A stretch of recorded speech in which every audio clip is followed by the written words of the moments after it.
Charleston County Associated Probate Court Judge Tamara Curry has served on the bench for 22 years. Now she wants to become the next Charleston County Probate Court Judge. I talked one-on-one with Judge Curry for this edition of Quintin's Close-Ups. And if you haven't already, subscribe to my YouTube channel and like Quintin's Close-Ups on Facebook. Judge Tamara Curry, welcome back to Quintin's Close-Ups. Good morning. Yeah, nice to have you again. I know I Thank spoke you. with you. Oh, you're very welcome. I know that I spoke with you last time for Quintin's Close-Ups towards the end of the spring. And of course, the time you're running as a Democratic candidate for the Charleston County Probate Court. And now you face Irv Condon, who is a Republican opponent for the seat in November for that particular seat. Tell me, it's, I believe, 20 days out before the election begins. Who is Judge Exactly 20 days. 3 weeks. 3 weeks. So 3 weeks. So what is it like to be you right now as a candidate? Well, the only thing that I can tell you is I have been pretty much running for the last year, and I have just met awesome constituents from Charleston County. I think that there's probably no area within the 95 miles that I have not visited, and our citizens are great, whether or not it's in McClellanville or whether or not I'm in Sugar Hill. Had never been to Sugar Hill, or 2 mile, 4 miles, 6 mile, or 10 miles. Because what I've learned is that each community has its own individual culture, and we have great citizens, but they also have different needs.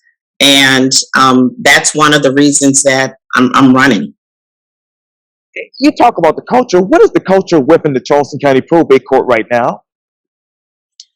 Well, as a judge and as a lawyer, I take an oath. And my oath is to provide daily the best oversight that I can of all of the cases that are before me. From the day that I decided to run, nothing has changed. I'm still conducting hearings. I'm still signing orders. I'm still providing for our citizens. It's just that I am running to be the elected probate judge. So in terms of what it's like in the office, I'm continuing to do my work like I always have for the last 22 years. So what is the biggest difference, Judge, between 22 years ago and right now when you think of the Charleston County Probate Court? Well, one of the biggest difference that I can kind of remember in my head is when I started, and I do a lot of the estate litigation, we may have had 800 cases open. In the height of the pandemic, we had over 4,000 cases. So the workload in terms of the cases have substantially increased. One of the other things that has changed is the life expectancy of a lot of the individuals in our therapeutic division, which oversees guardianships and conservatorships. The average age 22 years ago of an individual may have been, their life expectancy may have been, 78, 79, but we have 90-year-olds who live by themselves, who still drive, who manage their own checking accounts, their monetary assets, and sometimes they need assistance. And so often they are before the court, not to take away all of their individual rights, but to assist them in the areas where they need assistance. So people are basically living longer. We are truly in what we call a silver tsunami. Wow. So what are those basic needs that are coming to your court right now, besides what you just, besides the obvious, what you just stated? Well, during the pandemic, as you all know, as we all know, people were isolated in their homes. The number of individuals who suffer with mental health issues, substance abuse issues increased substantially. So in that particular court, we are seeing more individuals who need assistance because they either suffer with either one of those areas. The other thing that we saw that increased was the number of young people, children, and teenagers who suffered with anxiety, depression. The suicide rates of teenagers increased substantially over the last 2 years. The other thing in Charleston County, and I'm not sure if you know, we have a huge opioid issue. And I actually sit on an opioid task force that's been in existence for maybe 2 or 3 years. So we saw an increase in opioid cases, individuals who had overdosed, attempted overdose. One of the things that our community needs to be educated on, and I will assist and partner with other agencies, is the use of Narcan. And Narcan is a drug that can be administered immediately if we can see that someone may have taken in drugs that they should not have or appearing to overdose, but how to actually use Narcan and not to penalize people for assisting to help others, but to save lives. So what is that? So, Yes, ma'am. no, so all of that has totally kind of changed the dynamics and increased what we do, because the probate court is divided into 4 divisions. Yes, ma'am. And so what is the current suicide rate right now in Charleston County? Well, it's extremely high because oftentimes there are suicide attempts that are not reported. Hmm. So you have to look at those that are reported and then those that are not reported. But the only thing that I can tell you is that nationwide, we're pretty much up there with other cities. And in the African American community, you oftentimes did not hear, or people never talked about, the suicide rates in that particular community, which has pretty much increased twofold. Wow. So how many suicide attempts in Charleston County have not actually been reported? It's hard. It's hard to tell, because an attempt can take place in a home and it just never gets reported because a family member may find a child, or it doesn't go into the hospital as a suicide attempt, or a death may not be reported as an overdose, but in reality, it's an overdose. And so much of this is oftentimes underreported. Wow. So, Judge, let me ask you, because I know you just mentioned that you went to all the counties, all the areas in Charleston County campaigning to let people know what the probate court actually does. Correct. Yeah. What exactly are you hearing from people that they want more from the probate court? One of the most important points in my campaign, and I'm hearing especially in our rural communities, is access. And so we hear that in Charleston County, we are technically a pilot court for e-filing. And e-filing is great. It's great if you have access to broadband. So I recall maybe a month ago going out to McClellanville and speaking to a citizen who had surgery but needed her children to come in from out of town to assist her. Well, it cost her another $150 just to be able to offer enough broadband so that her adult children could work from the home remotely. Many of our citizens don't have access to broadband, and this has been a national issue and related to some of the recent past national laws. And so, yes, e-filing is helpful if you have access to broadband or access to a library. But if you're in Edisto like I was last week, well, it takes 16 to 17 miles to get from Edisto to Hollywood. Or if I live in McClellanville, then which major library do I go to?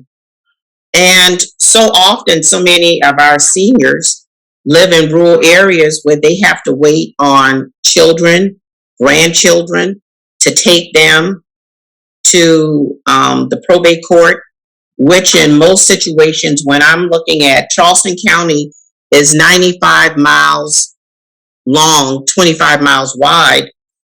It may take me an hour and 15 minutes to get to downtown Charleston if I want to have an appointment. And so for me, I would like to be able to have the probate court to access a lot of these areas, and that may include flex schedules with our staff, so that we're able to either partner with the church that has broadband or a community center that has broadband, but not have it so that those individuals have to drive an hour in order to access that service.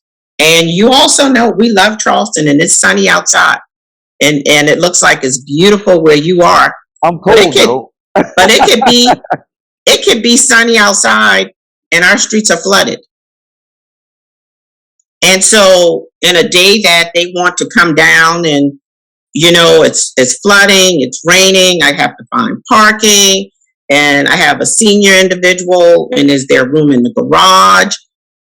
I truly would love to have our citizens to have more access to the services other than having to come downtown on Broad Street. And if they do not have the ability to use a computer or don't have access to broadband, to be able to take the services to the outlying areas. And what other services, Judge, do you want to take to those outlying areas? Education. Education to me is huge. So I've been an associate probate judge for 22 years, and I personally go out myself over the last 22 years I remember one of the last 2 seminars that I did before the pandemic was in Hollywood and was in McClellanville. Well, I was doing that myself. So over the last 22 years, I've gone out and tried to educate our community, but I want the probate court to be able to educate the community on why they need to have wills and power of attorneys and healthcare power of attorneys, and how this will assist in avoiding additional heirs property and taking care of heirs property, and educating our seniors on elder fraud so that they know what to look for when someone calls your home and wants financial information and bank accounts, to know what scams are out there, and to educate not only the seniors but their family members who can assist the seniors in hopefully not being defrauded from their very valuable assets. Probably 2 years ago, my mother called and said, somebody calls and says, my nephew is hurt, and will she please provide them with her financial information so that they can assist her. Luckily, she called me to say she received the call, for me to tell her, don't return that call. Don't give people your privileged information. But you would be so surprised to know how many seniors, especially seniors who are lonely, seniors who don't have family members who are visiting them, seniors who live in a city where the family members no longer live in that city, who gravitate to individuals and persons just because they're lonely and provide information that they should not have. And so what was that uptick of all of this during the pandemic? Well, if you think about it, in the pandemic, there were seniors who may have deeded property, signed for reverse mortgages that they did not know, because most of this information could be done over the telephone, because there was no in-person signing of applications. Think of all of the banks that were closed and the fact that you had to make an appointment if you wanted to even go into your own bank. And at some point, my own bank, one of my own banks, I thought, are they never going to reopen, at that banking site? So you have a number of seniors who were basically defrauded and coerced into signing documents, taking out loans, putting reverse mortgages on their homes, and they did not understand that that's what they were doing. Wow. And then unfortunately, some of this was being done by family members who were also coercing,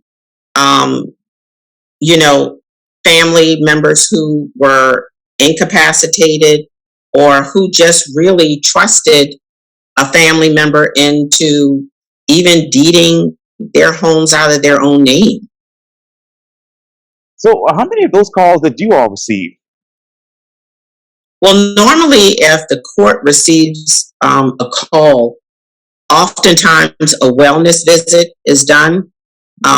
Sometimes the calls come from different banking agencies who are familiar with various seniors and are wary about them coming in banks with people they've never seen, taking out large amount of monies. And so this is often seen throughout the entire county. And there are certain senior advocacy groups. The city of Charleston has one. Jamie Robinson is one of the individuals who oversees that. There are senior advocates in North Charleston and in Mount Pleasant.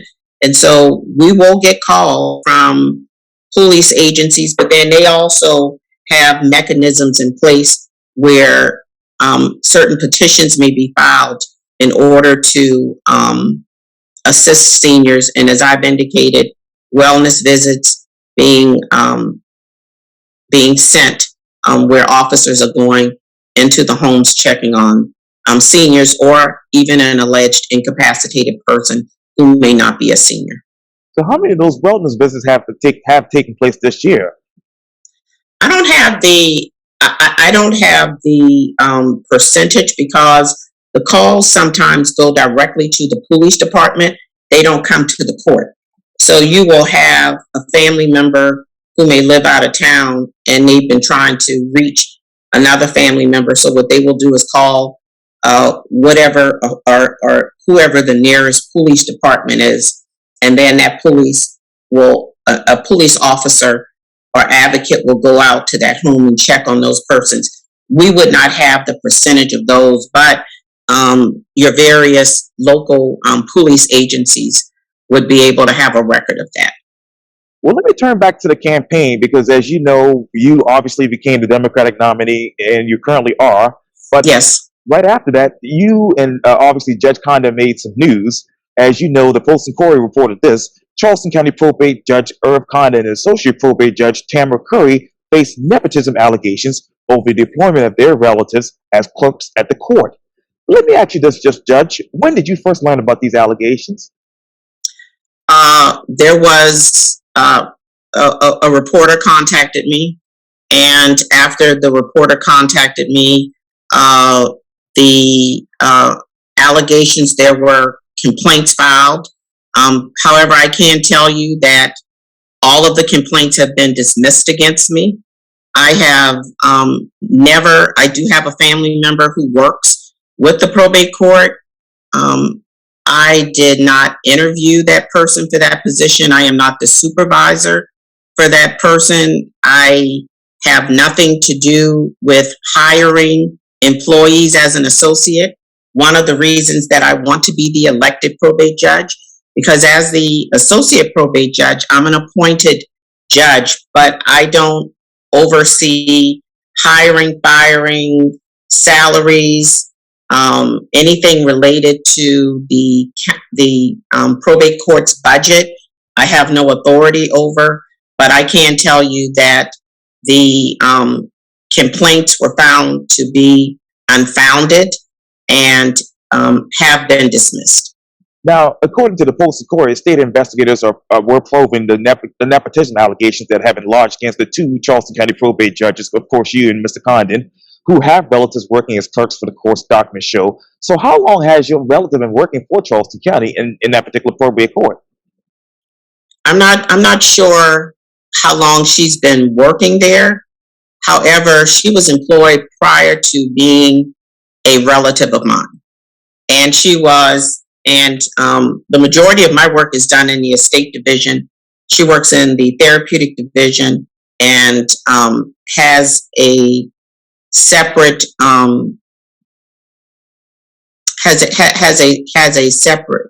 separate supervisor who is in the therapeutic division. Now, I know the complaints were submitted to the South Carolina Ethics Commission and the state's judicial watchdog over the employment of Social Probate Judge Tamara Curry's daughter-in-law as a guardianship clerk for the court. Is this the first time, Judge, a complaint has been made against you and Judge Condon? As far as I am concerned, yes. I know that, yes, ma'am, and I know, of course, as you just mentioned, you and Judge Condon have both denied. And I can't speak to Judge Condon because anytime a complaint is filed, it's usually private. However, I opted to make known to the public if there was any questions related to this that I would answer that particular question. But the only thing that I can say is yes. And again, both of those complaints have been dismissed against me. So when did you submit a letter to the Ethics Commission? I'm sorry? Yeah, you and Judge Condon obviously both deny wrongdoing, insisted there are no... Well, anytime you have a complaint lodged against you, you have a certain period of time that you have to respond. Right. And so I believe it was either 30 or 15 days. And so my responses to both complaints were filed in a timely fashion. And I know the resident who filed the complaint said that she decided to notify state authorities about the alleged conflicts after learning that you planned to run for probate judge. When exactly did you decide to run for probate court? I decided for sure that I was running last October. And that's why I said that I have been at this unofficially for a year, but I actually announced my candidacy last December of 2021. Right. And I know the resident's April 14th complaint to the Ethics Commission alleges that you are actually violating the state's ethics law by working in a position of authority in the same court as your daughter-in-law, Jennifer Curry. Do you know but again, I have answered the complaint. It's been found to be unfounded because I am not her supervisor. I have never been her supervisor. We happen to work in the same office, but I have not violated any of the state ethics, any of our state election ethics, or my ethics as a lawyer in the state of South Carolina. And that's why those complaints were dismissed. Do you know how many promotions and pay increases that your daughter-in-law have actually received thus far? I don't, because as I've indicated to you, I'm an associate probate judge. I don't have, we have over 23 employees. I can't tell you how much any other judge makes unless I go on the website and look.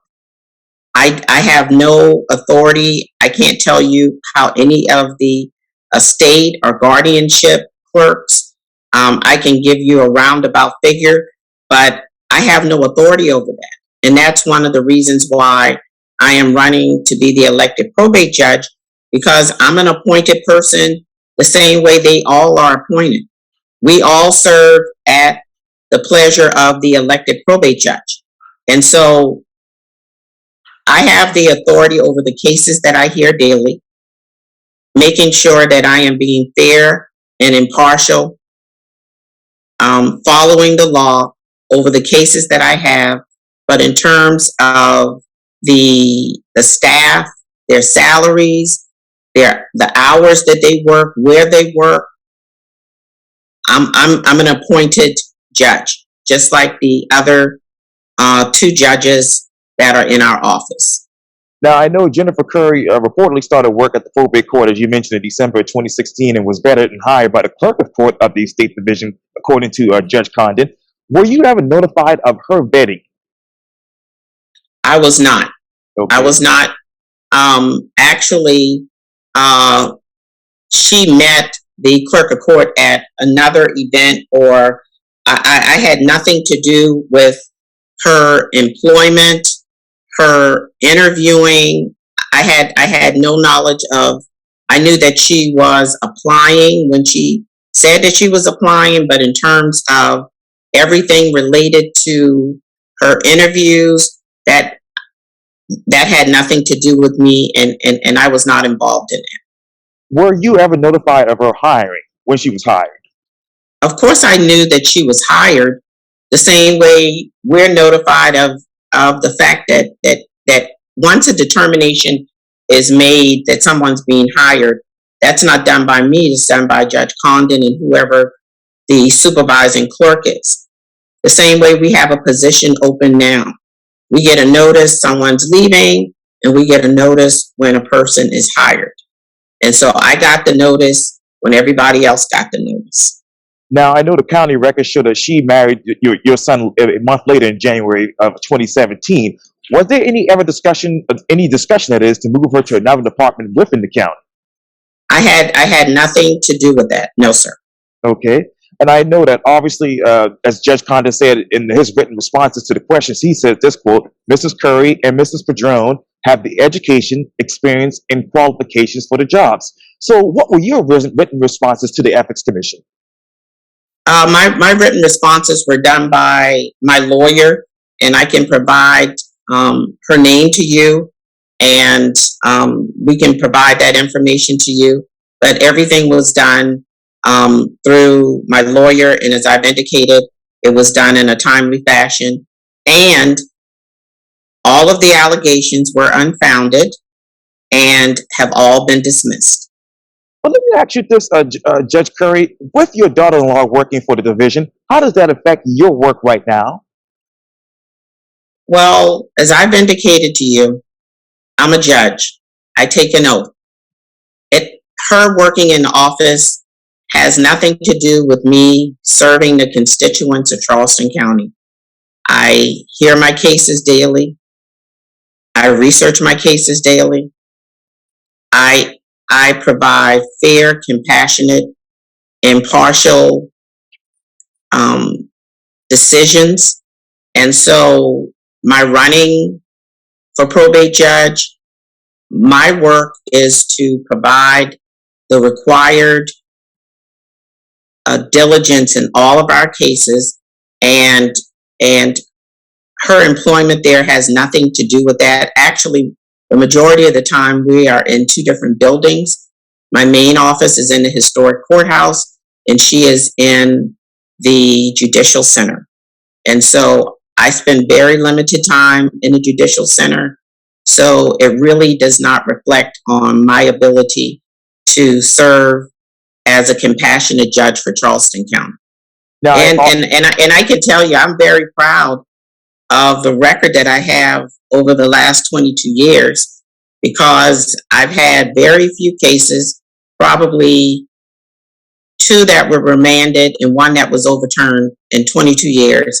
So I am very proud of the fact that I take the work that I do for our citizens extremely important, to make sure that I am a fair and impartial judge, and everything else that's around that may cause one to be distracted, to not be distracted by those things, but to make sure that I am imparting fair decisions, and that I treat all of the individuals who come before me with compassion, respect, and dignity. Because when you normally come to the probate court, except for marriages, you're coming because you need help. And for those who come because they have a loved one who's passed away, it's a difficult time. It's a difficult time. You're talking about assets that are extremely important, that we want to ensure that if they're going to be transferred, that they're transferred fairly to those who rightfully have a right to those assets. Now, I know Charleston County personnel policies prohibit authorities from hiring an immediate family member to work in the same department. The Judge Condon noted that those policies do not consider it needs to be an immediate family member for employment purposes.